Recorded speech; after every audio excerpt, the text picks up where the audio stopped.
ಗುಡಿಸಲು ಮಕ್ಕಳ ರಂಗ ವೇದಿಕೆಯ ತಾವುಗಳು 15ನೇ ಸರಣಿಯನ್ನು ಅತಿ ಶೀಘ್ರದಲ್ಲಿ ನಾವು ನಿಮ್ಮ ಮುಂದೆ ಮತ್ತೆ ಪ್ರಸ್ತುತಪಡಿಸ್ತಾ ಇದ್ದೇವೆ. ವಿಶೇಷವಾಗಿ ಇನ್ನೊಂದು ಬಹಳ ಮುಖ್ಯವಾಗಿರುವಂಥ ವಿಷಯ ಏನು ಅಂತಂದರೆ, ನಾವು ವಾರಕ್ಕೊಂದು ಕತೆ ಎನ್ನುವಂಥ ಸರಣಿಯ ಜೊತೆಗೆ ವಾರಕ್ಕೊಂದು ಕವನ ವಾಚನ ಅನ್ನುವಂಥ ಹೊಸ ಸೃಷ್ಟಿಗೆ ಸಹ ನಿಮ್ಮ ಮುಂದೆ ತರ್ತಾ ಇದ್ದೇವೆ. ಹಾಗಾಗಿ ತಮ್ಮ ಅನಿಸಿಕೆ, ತಮ್ಮ ಅಭಿಪ್ರಾಯವನ್ನು ನಮಗೆ ತಿಳಿಸಿ ಅಂತ ಹೇಳ್ತಾ, ನಮ್ಮ ಈ ಚಾನಲನ್ನು ಸಬ್ಸ್ಕ್ರೈಬ್ ಮಾಡಿ, ಬೆಲ್ ಬಟನ್ ಒತ್ತಿ ನಿಮ್ಮ ಅನಿಸಿಕೆಯನ್ನು ತಪ್ಪದೆ ತಿಳಿಸ್ತೀರಿ ಅಂತ ಹೇಳ್ತಾ, ಈ ವಾರದ ಬಹಳ ಮುಖ್ಯವಾಗಿರುವಂಥ ವಿಷಯ ಏನು ಅಂದರೆ, ನಮ್ಮ ಶಾಲೆಯ ಮಕ್ಕಳು ಅವರೇ ಬರೆದಿರುವಂತಹ ಕಥೆಗಳನ್ನು ನಿಮ್ಮ ಮುಂದೆ ಪ್ರಸ್ತುತವನ್ನು ಪಡಿಸ್ತಾ ಇದ್ದಾರೆ. ಪ್ರತಿಯೊಬ್ಬ ಮಗುವಿನಲ್ಲಿಯೂ ಸಹ ಅವ್ರದೇ ಆಗಿರುವಂತಹ ಕಥೆಗಳಿರ್ತವೆ. ಆ ಕಥೆಗಳನ್ನು ನಾವು ಕೇಳಬೇಕು. ಆ ಕಥೆಗಳು ಮಕ್ಕಳ ಸರ್ವತೋಮುಖ ಬೆಳವಣಿಗೆ ಜೊತೆಗೆ ಅವರಲ್ಲಿ ಒಂದು ಕ್ರಿಯಾಶೀಲವಾಗಿರುವಂಥ ವ್ಯಕ್ತಿತ್ವ ಹುಟ್ಕೊಳ್ತದೆ ಅನ್ನುವಂಥ ಒಂದು ಆಲೋಚನೆಯನ್ನು ಇಟ್ಟುಕೊಂಡು ನಾವು ಈ ವಾರಕ್ಕೊಂದು ಕಥೆಯನ್ನು ಮಾಡ್ತಾ ಇದ್ದೇವೆ. ಹಾಗಾಗಿ ಈ 14ನೇ ಸರಣಿಯ ನನ್ನ ಕುಟುಂಬ ಅನ್ನುವಂಥ ಕಥೆಯನ್ನು ಸ್ವತಃ ಮಕ್ಕಳೇ ಬರೀತಾ ಇರುವಂತಹ ಈ ಕಥೆಗಳನ್ನು ನಾವು ನಿಮ್ಮ ಮುಂದೆ ವಾರಕ್ಕೊಂದು ಕಥೆಯ ಮುಖಾಂತರವಾಗಿ ಪದೇ ಪದೇ ಪ್ರಸ್ತುತವನ್ನು ಪಡಿಸ್ತಾ ಇದ್ದೀವಿ.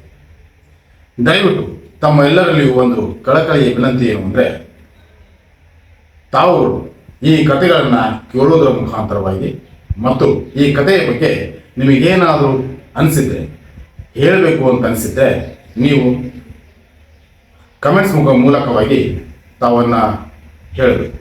ಮತ್ತು ಇನ್ನೊಂದು ಭಾಳ ಮುಖ್ಯವಾಗಿ ಇನ್ನೊಂದೇನು ಅಂದರೆ, ಮುಂದಿನ ದಿನಗಳಲ್ಲಿ ನಾವು ಬೇರೆ ಬೇರೆ ರೀತಿಯ ಒಂದು ಚಟುವಟಿಕೆಯನ್ನು ಇದರಲ್ಲಿ ನಾವು ಸೇರಿಸ್ತಾ ಇದ್ದೀವಿ. ಹಾಗಾಗಿ ನಿಮಗೆ ಟೈಪ್ ಮಾಡೋಕೆ ಆಗಲಿಲ್ಲ ಅಂತಂದ್ರೂ ತಾವು ಕೆಲವು ಸಮಯದ ವಿಡಿಯೋವನ್ನು ಮಾಡಿ ಹಾಕಿದರೆ ನಮ್ಮ ಮಕ್ಕಳಿಗೆ ತೋರಿಸುವಲ್ಲಿ ಮತ್ತು ಅವರ ಕಥೆಯ ಬೆಳವಣಿಗೆಯಲ್ಲಿ ತುಂಬ ಸೂಕ್ತವಾಗಿ ಅನುಕೂಲವಾಗ್ತದೆ ಅನ್ನುವಂಥ ಒಂದು ಆಲೋಚನೆ ನಮ್ಮದಾಗಿದೆ. ಮೂಲತಃವಾಗಿ ನಾವು ಇಲ್ಲಿ ಕಥೆಗಳನ್ನು ಮಕ್ಕಳ ಮುಖಾಂತರವಾಗಿ ರಚನೆ ಮಾಡ್ತಾ ಇರುವಂಥ ಒಂದು ಪ್ರಯೋಗದಲ್ಲಿ ಮಕ್ಕಳಿಗೆ ಅಕ್ಷರ ಜ್ಞಾನ, ಪದಗಳ ಜೋಡಣೆ, ವಾಕ್ಯಗಳ ರಚನೆ ಅಷ್ಟೇ ಅಲ್ಲ, ಅವ್ರದ್ದೇ ಆಗಿರುವಂತಹ ಒಂದು ಪ್ರಬುದ್ಧವಾಗಿರುವಂತಹ ವೇದಿಕೆ ನಿರ್ಮಾಣವನ್ನು ಮಾಡ್ತಾ ಇರುವಂಥ ಒಂದು ಪ್ರಯೋಗ ನಮ್ಮದಾಗಿದೆ. ಹಾಗಾಗಿ ತಮ್ಮೆಲ್ಲರಿಗೂ ಒಂದು ಕಳಕಳಿಯ ವಿನಂತಿ ಏನು ಅಂದರೆ, ನಮ್ಮ ಚಾನಲನ್ನು ಸಬ್ಸ್ಕ್ರೈಬ್ ಮಾಡಿ, ಬೆಲ್ ಬಟನ್ ಒತ್ತಿ ತಮ್ಮ ಅನಿಸಿಕೆಯನ್ನು ತಿಳಿಸಬೇಕಾಗಿ ಈ ಮೂಲಕ ನಾವು ನಿಮ್ಮ ಮುಂದೆ ಕೇಳ್ಕೊತಾ ಇದ್ದೀವಿ. ಎಲ್ಲರಿಗೂ ನಮಸ್ಕಾರ. ರಂಗ ಗುಡಿಸಲು ಮಕ್ಕಳ ರಂಗ ವೇದಿಕೆ 14ನೇ ಸರಣಿಗೆ ತಮ್ಮೆಲ್ಲರಿಗೂ ಸ್ವಾಗತ. ಭಾಗ್ಯಶ್ರೀ ಅವರು ತಮ್ಮ ಒಂದು ಕುಟುಂಬ ಎಂಬ ಕಥೆ ಶೀರ್ಷಿಕೆ ಇಟ್ಟುಕೊಂಡು ಹೇಳಲು ಬರುತ್ತಿದ್ದಾರೆ. ಅವರಿಗೆ ಸ್ವಾಗತ ಕೋರುತ್ತಾರೆ. ಭಾಗ್ಯಶ್ರೀ ತಮಗೆ ಸ್ವಾಗತ. ಕಥೆಯನ್ನು ಮುಂದುವರಿಸಬಹುದು. ಎಲ್ಲರಿಗೂ ನಮಸ್ಕಾರ. ನನ್ನ ಹೆಸರು ಭಾಗ್ಯಶ್ರೀ, ತಂದೆ ದುರ್ಗಾನ.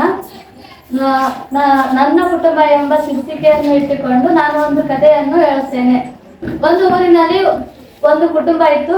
ಆ ಕುಟುಂಬದಲ್ಲಿ ಕುಟುಂಬಕ್ಕೆ ನಾಲ್ಕು ಜನ ಮಕ್ಕಳು, ಒಬ್ಬನೇ ಗಂಡು ಮಗ, 3 ಹೆಣ್ಣು ಮಕ್ಕಳು. ಆದ್ರೆ ತಾಯಿಗೆ ಏನಂದ್ರೆ 3 ಜನ ಹೆಣ್ಣು ಮಕ್ಕಳು ಇದ್ರೆ ಅನ್ನೋದು ಬಹಳ ಬೇಸರ ಇರ್ತದಂತ. ಅದಕ್ಕೆ ತಂದೆಗಂದ್ರೆ ಮಕ್ಕಳಂದ್ರೆ ಬಹಳ ಇಷ್ಟ. ಹೆಣ್ಮಕ್ಳು ಅಂದ್ರೆ ಇನ್ನೂ ಪ್ರಾಣನೇ ಬಿಡ್ತಾರಂತ. ಅವರು ಬಹಳ ಬಡವರು ಇರೋ ಸಲಕ್ಕ ಅವ್ರ ತಾಯಿ ಅಂತೂ ಬಹಳ ಬೇಜಾರ್ಪಟ್ಟಾಗ್ತಾ ಇರ್ತಾಳಂತ. ಆದ್ರೆ ಆ ಸಂದರ್ಭದಾಗ ಅವ್ರು ಬಹಳ ಬಡತನ ಇರುವಾಗ ಒಕ್ಕಲ್ತನ ಅಂತ ಮಾಡ್ತಾರಂತ. ಅವ್ರು ಒಕ್ಕಲ್ತನ ಮಾಡುವಾಗ ಅವರು ಹೊಲದಲ್ಲಿ ಶೇಂಗಾ ಬೆಳಿತಾರಂತ. ಶೇಂಗಾ ಬೆಳೆದು ರಾಶಿ ಮಾಡುವಾಗ ರಾಶಿ ಮಾಡಿ ಎಲ್ಲ ಮಾಡಿ ಅವರು ಮತ್ತೆ ಊರಲ್ಲಿ ಏನು ಕೆಲಸ ಇರಲ್ಲ ಅಂತೇಳಿ ಬೆಂಗಳೂರಿಗೆ ಹೋಗ್ತಾರಂತ. ತಂದೆ ಬೆಂಗಳೂರಿಗೆ ಹೋಗಿ ಅಲ್ಲಿ ಸ್ವಲ್ಪ ದುಡ್ಡು ಏನಾದ್ರು ಮಾಡ್ಕೊಂಡು ಕೇಸಿ ಬರ್ತಾ ಇರ್ತಾರಂತ. ಆ ಸಂದರ್ಭದಾಗ ಹೋಗಿರ್ತಾರ ಅವರು. ಮತ್ತೆ ಅವರು ಹೋಗಿ ಎಲ್ಲ ಮಾಡಿ ಹೋದ್ಮೇಲೆ ಮತ್ತೆ 4 ಜನ ಮಕ್ಕಳನ್ನ ತಾಯಿನ ನೋಡ್ಕೋಬೇಕಲ್ಲ, ಕಷ್ಟಪಟ್ಟು ಕೂಲಿ ನಾಲಿ ಮಾಡಿ ತಾಯಿನ ನೋಡ್ಕೋಬೇಕಲ್ಲ. ಅಂತ ಸಂದರ್ಭದಲ್ಲಿ ತಾಯಿ ಕೂಲಿ ನಾಲಿ ಮಾಡ್ಕೊಂಡು ಗುಡ್ಡ ಏನು ಕಷ್ಟ ಅಂತೆ ತಾಯಿ ಬಹಳ ಕಷ್ಟಪಡ್ತಿರ್ತಾಳಂತ. ಹಂಗೆ ಸೀತಾಫಲಣ ಅನ್ನೋ ಸೀತಾಫಲಣ್ಣಿನ ರಾಶಿ ಬರ್ತದಂತ. ಅವಾಗ ತಾಯಿ ಏನ್ ಮಾಡ್ತಾಳಂತ, ನನ್ನ ಮಕ್ಕಳನ್ನ ಸಾಕ್ಬೇಕಲ್ಲ ಅಂತೇಳಿ ಆಕಿ ಗುಡ್ಡ ಕಲ್ಲು ಮುಳ್ಳು ಅಂದು ಏನು ಅಂದೆ ಗುಡ್ಡಕ್ಕೆ ಹೋಗಿ ಸೀತಾಫಲಣ್ಣ ತಂದು ಅವ್ರನ್ನ ಮಾರಿ ಮಕ್ಕಳು 4 ಜನ ಮಕ್ಕಳನ್ನ ಸಾಕ್ತಿರ್ತಾಳಂತ ಆಕಿ. ಅಂತ ಟೈಮಾಗಿ ಮತ್ತೆ ತಂದೆ ಬೆಂಗಳೂರಿಂದ ಬರ್ತಾನಂತ. ಆ ವಿಷಯನ ಕೇಳಿ 2 ಹೆಣ್ಮಕ್ಳು ಎಷ್ಟು ಖುಷಿ ಪಡ್ತಾರ ಅಂದ್ರ ಹೇಳಕ್ಕಾಗಲ್ಲ. ನಮ್ಮ ಅಪ್ಪ ಬರ್ತಾನ, ಏನ್ ತರ್ತಾನ, ನಮಗೂ ಏನಾದ್ರು ಚಿನ್ನಕ್ ತರ್ತಾನ ಅಂತ ಭಾಳ ಖುಷಿ ಪಡ್ತಿರ್ತಾರ. ಯಾಕಂದ್ರ ಅವರು ಆ ಸಂದರ್ಭದಲ್ಲಿ ನೋಡಿರಲ್ಲ ಅಂತದ್ದು ತಿನ್ನೋದಾಗ್ಲಿ ಏನೇ ಆಗ್ಲಿ.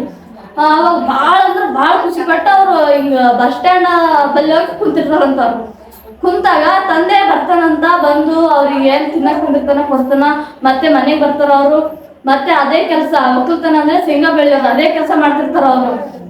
ಅದೇ ಕೆಲಸ ಮಾಡುವಾಗ ಈ ಸರಿ ಶೇಂಗಾ ಬೆಳೆದು ಮಕ್ಳು ಏನ್ ತರ್ತಾನ ಅಂದ್ರ ಚೈನಾ ತರ್ತಾನಂತ ಮಕ್ಕಳಿಗೆ. ಯಾಕಂದ್ರೆ ಏನು ಹೋದ್ ಸರಿ ರಾಶಿ ಮಾಡಿ ಏನು ತಂದಿರಲ್ಲ, ಯಾಕಂದ್ರೆ ಮನೆ ಖರ್ಚಿಗೆ ಆಗಿರ್ತದದು. ಈ ಸರಿ ಮಕ್ಳಿಗೆ ಚೈನಾ ತರ್ತಾನಂತ. ಅವ್ರಿಗೆ ಎಷ್ಟು ಖುಷಿ ಆಗ್ತದ ಗೊತ್ತಾ. ಅದು 3 ಹೆಣ್ಮಗಳಂತೂ 3 ಮಗಳು ಚಿಕ್ಕ ಮಗಳು ಇರ್ತಾಳಲ್ಲ ಆಕಿ, ಆ ಮಗಳಿಗೆ ಎಷ್ಟು ಖುಷಿ ಆಗ್ತದ ಗೊತ್ತಾ. ಆ ಖುಷಿನ ತಾಳಾರ್ದ ಊರ್ ತುಂಬಾ ಓಡಾಡ್ತಾಳಂತ ಆಕಿ. ನಮ್ಮಪ್ಪ ನನ್ಗೆ ಚೈನಾ ತಂದನ, ನಮ್ಮಪ್ಪ ನನ್ಗೆ ಚೈನಾ ತಂದನ ಅಂತೇಳಿ ಊರ್ ತುಂಬಾ ಓಡಾಡ್ ಬರ್ತಾಳಂತ. ಅಷ್ಟು ಖುಷಿ ಆಗಿರ್ತದ ಮಗಳಿಗೆ. ಹಿಂಗೆ ಒಂದ್ ದಿವಸ ಏನಾಗ್ತದಂದ್ರ ಮನ್ಯಾಗ ಸಾಲ ಇರ್ತದಂತ. ಆ ಸಾಲ ಇರುವಾಗ ತಂದೆ ತಾಯಿ ಇರ್ತಾರಲ್ಲ, ಅವ್ರಿಗೆ ಉಟ್ಕೊಂಡಿರೋ ಬಟ್ಟೆಲೆ ಹೊರಗಾಗ್ತಾರಂತ. 4 ಜನ ಮಕ್ಕಳು ಉಟ್ಕೊಂಡಿರೋ ಬಟ್ಟೆಲೆ ಹೊರಗಾಗ್ತಾರಂತ. ಆ ಸಾಲ ಕಟ್ಬೇಕು ಏನಂತೇಳಿ. ಆ ಸಾಲ ಕಟ್ಟಬೇಕು ಅಂತ ಅಷ್ಟಿಷ್ಟು ಕಷ್ಟಪಡಲ್ಲ ತಂದೆ, ಕುಟುಂಬ ಸಹಿತ ಬೆಂಗಳೂರಿಗೆ ಹೋಗ್ತಾರ. ಆ ಬೆಂಗಳೂರಿಗೆ ಹೋಗಿ ಅಲ್ಲೂ ಕಷ್ಟಪಟ್ಟು ಹಗಲು ರಾತ್ರಿ ಮಳೆ ಬಿಸಿಲು ಅಂದ್ರೆ ಕಷ್ಟಪಟ್ಟು ದುಡಿತಾ ಇರ್ತಾನ ತಂದೆ. ಮತ್ತೆ ಇವಾಗ 2 ಹೆಣ್ಮಕ್ಳಿಗಂತೂ ಓದಿಸಿರಲ್ಲ, ಏನು ವಿದ್ಯಾಭ್ಯಾಸನೇ ಇರಲ್ಲ ಹೆಣ್ಮಕ್ಳಿಗೆ. ಇನ್ನೂ ಒಬ್ಬ ಗಂಡ್ ಮಗ ಇರ್ತಾನ, ಇನ್ನೊಬ್ಬ ಚಿಕ್ಕ ಮಗಳು ಇರ್ತಾಳ. ಅವ್ರಿಗಾದ್ರೂ ಓದಿಸ್ಬೇಕು, ನನ್ನ ಥರನೇ ಕಷ್ಟ ಪಡಬಾರ್ದು ನನ್ನ ಮಕ್ಕಳು ಅಂತೇಳಿ ತಂದೆ ಏನ್ ಮಾಡ್ತಾನಂತ ಅವ್ರಿಗೆ ಸಾಲಿಗೆ ಹಚ್ತಾನ. ಸಾಲಿಗೆ ಹಚ್ಚಿದಾಗ ಆ ಮಕ್ಕಳು ಓದ್ತಾರ, ಆದ್ರೆ ಗಂಡು ಮಗ ಚೆನ್ನಾಗಿ ಓದಲ್ಲ. ಹೆಣ್ಮಗಳು ಅವಳು ಜಾಸ್ತಿ ಆಸೆ ಇರ್ತದ, ಸ್ಕೂಲ್ ನಾನು ಓದ್ಬೇಕು, ಸಾಲಿಗೆ ಹೋಗ್ಬೇಕು. ಮೊದ್ಲೇ ಹಠ ಮಾಡಿ ಆಕಿ ಬಂದಿರ್ತಾಳ ಸಾಲಿಗೆ. ನಾನು ಸಾಲಿಗೆ ಹೋಗ್ಬೇಕು ಅಂತೇಳಿ ಹೇಳ್ತಿರ್ತಾಳ ತಂದೆ. ಹಂಗಾಗಿ ಆಕಿ ಹೋಗಿ ಚೆನ್ನಾಗಿ ಓದ್ತಾಳ, ಇನ್ನಾದ್ರೂ ಓದ್ತಾ ಇರ್ತಾಳ. ಹಿಂಗೆ ಮತ್ತೆ ಕಷ್ಟ ಉಟ್ಕೊಂಡಿರೋ ಬಟ್ಟೆಲೆ ಹಾಕಿರಂಗ ನನ್ನ ಮಕ್ಕಳಾದ್ರೂ ಇಷ್ಟು ಚೆನ್ನಾಗಿ ಬೆಳಿಬೇಕು ಅಂತೇಳಿ ತಂದೆ ಭಾಳ ಕಷ್ಟಪಡ್ತಿರ್ತಾನ. ಆ ಸಂದರ್ಭದಾಗ ಊರಾಗ ಮತ್ತ ಏನಿರಲ್ಲ, ಏನಿರಲ್ಲ, ಮನಿ ಕಟ್ತಾನ, ಹೊಲ ತಗೋತಾನ, ಮಕ್ಕಳು ಚಂದ ನೋಡ್ಕೊತಾನ, ಮತ್ತೊಬ್ಬಕಿನ ಮದ್ವಿ ಮಾಡ್ತಾನ. ಆ ಸಂದರ್ಭದಾಗ ಎಲ್ಲ ಇವಾಗ ಉಟ್ಕೊಂಡಿರೋ ಬಟ್ಟೆಲ್ ಹಾಕಿರೋ ಅವರೇ ತಂದೆ ತಾಯಿನೇ ಮತ್ತೆ ಈ ಮಗನ ಮೇಲೆ ಸಹಾಯ ಕೇಳಿರ್ತಾರ. ಊರ್ ಜನ ಏನ್ ಮಾತಾಡಿರ್ತಾರ ಅಂದ್ರ ಆ ಸಂದರ್ಭದಾಗ ಇವನ ಹತ್ರ ಏನು ಇಲ್ಲ ಅಂತೇಳಿ ಅವನಿಗೆ ಮಾತಾಡಲ್ಲ, ಒಂದ್ ತುತ್ತ ಅನ್ನ ಕೊಡಲ್ಲ ಅವನಿಗೆ. ಅಂತ ಸಂದರ್ಭದಾಗ ಅವನೇ ಬೇಕು ಅಂತೇಳಿ ಇವಾಗ ಅವನ ಹತ್ರನೇ ಹೋಗ್ತಿರ್ತಾರ. ಆ ಸಂದರ್ಭದಾಗ ಹೋಗಿ ಇವಾಗ ನಾವ್ ಹೆಂಗ್ ಬೆಳಿಬೇಕಂದ್ರೆ ತಾಳಿದವನು ಬಾಳೆ ಏನು ಅಂತ ಹೇಳ್ಬೇಕಂತ. ಆ ತರ ಬೆಳೆದು ಅವ್ನು ಚೆನ್ನಾಗಿ ಬೆಳೆದಿರ್ತಾನ. ಅಂತ ಸಂದರ್ಭದಾಗ ಏನ್ ಮಾಡ್ಬೇಕು ಅಂದ್ರೆ ಆ ಹೆಣ್ಮಕ್ಳು ಚಂದ ಓದಿ ಬೆಳೆದು ಎಲ್ಲ ಮಾಡಿರ್ತಾರ. ಅದೇ ಯಾವ ಜನ ಅವನಿಗೆ ಬೇಡ ಅಂತಿರ್ತಾರ ಅದೇ ಜನ ಇವಾಗ ಅವನೇ ಬೇಕು ಅಂತ ಬಂದಿರ್ತಾರ. ಇವತ್ತಿನ ಮುಖ್ಯ ಅತಿಥಿಗಳು ನಮ್ಮ ಶಾಲೆಯಲ್ಲಿ ಓದ್ತಾ ಇರುವಂತಹ 10ನೇ ತರಗತಿ ವಿದ್ಯಾರ್ಥಿನಿ ಶ್ರೀದೇವಿ ಅನ್ನುವಂಥ ವಿದ್ಯಾರ್ಥಿನಿ ನಮ್ಮ ಈ 14ನೇ ಸರಣಿಯ ಮುಖ್ಯ ಅತಿಥಿಗಳಾಗಿದ್ದಾರೆ. ಅವರನ್ನ ನಮ್ಮ ಈ ವೇದಿಕೆಯ ಪರವಾಗಿ ಸ್ವಾಗತವನ್ನು ಮಾಡ್ಕೊಳ್ತಿದ್ದೇವೆ. ಬರೋದು. ನಮಸ್ಕಾರ ಶ್ರೀದೇವಿ. ನಮಸ್ಕಾರ ಸರ್. ಎಲ್ಲರಿಗೂ ನಮಸ್ಕಾರ. ನನ್ನ ಹೆಸರು ಶ್ರೀದೇವಿ. ನಾನು 10ನೇ ತರಗತಿಯಲ್ಲಿ ಓದುತ್ತಿದ್ದೇನೆ. ಸರ್ಕಾರಿ ಪ್ರೌಢಶಾಲೆ ಭೀಮನಹಳ್ಳಿ, ತಾಲೂಕು ಚಿತ್ತಾಪುರ, ಜಿಲ್ಲೆ ಕಲಬುರಗಿ. ವಾರಕ್ಕೊಂದು ಕಥೆಯಲ್ಲಿ ಈ ಸಲ ನಾನು ಅತಿಥಿಯಾಗಿ ಬಂದಿದ್ದೀನಿ.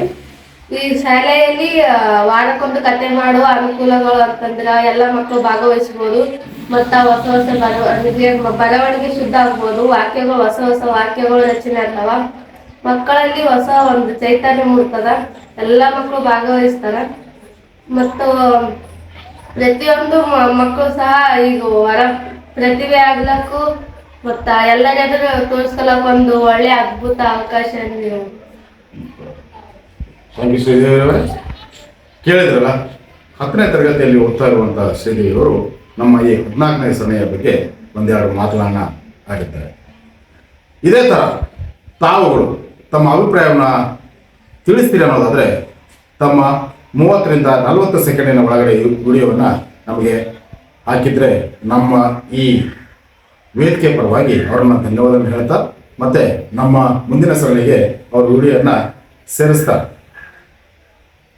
ಈ ವಾರಕ್ಕೊಂದು ಕಥೆಯ ಬಗ್ಗೆ ನಾವು ಇನ್ನೂ ಅತಿ ಹೆಚ್ಚು ಬೇರೆ ಬೇರೆ ರೀತಿಯ ಕಾರ್ಯಕ್ರಮವನ್ನು ಮಾಡಬೇಕು ಅನ್ನುವಂಥ ಒಂದು ವಿಚಾರ ನಮ್ಮ ಜೊತೆಗಿದೆ. ಹಾಗಾಗಿ ತಾವೆಲ್ಲರೂ ಸಹಕರಿಸ್ತೀರಿ ಅಂತ ಹೇಳ್ತಾ ನಾವು ಇಲ್ಲಿಗೆ ಈ ಕಾರ್ಯಕ್ರಮವನ್ನು ಮುಗಿಸ್ತಿದ್ದೀವಿ. ನಮಸ್ಕಾರ.